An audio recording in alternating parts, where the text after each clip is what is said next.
Et vous savez, c'est une grosse erreur parce qu'on ne se marie pas par dépit.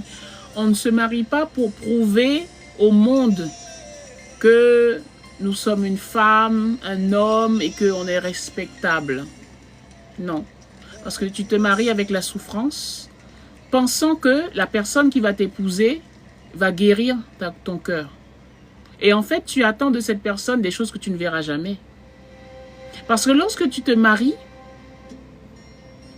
il faut que tu sois déjà complet en toi-même.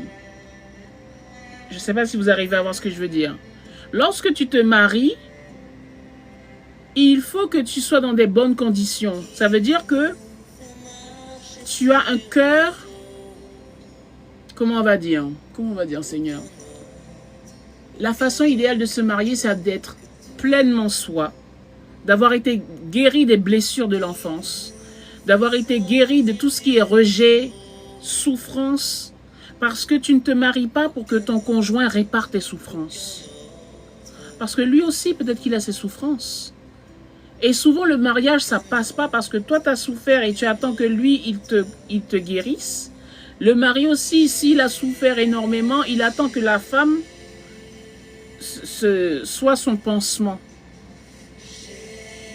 Il faut qu'à minimum, tu puisses prendre conscience de ce qu'est le mariage. Le mariage n'est pas un pansement. Le mariage n'est pas une case, on va dire, pour pouvoir être guéri. Tu dois être guéri d'abord parce que tu vas juste transporter ton vécu dans le mariage et ça va être très difficile. Il faut que tu puisses avoir un cœur guéri. Il faut que tu puisses reprendre confiance en toi. Il faut que tu puisses réaliser pleinement qui tu es.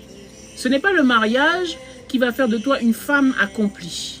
C'est valable pour les hommes. Ce n'est pas un mariage qui va faire être un homme accompli. Tu l'es déjà à la base. Tu l'es déjà à la base et quand tu vas te compléter avec ton conjoint, vous allez fusionner et vous allez aller de l'avant. Ça ne veut pas dire que tout va être rose. Ça ne veut pas dire que il n'y aura pas encore quelques blessures qui vont un petit peu surgir, mais le plus gros aura été fait. Surtout ne vous mariez pas à la va-vite parce que vous avez souffert.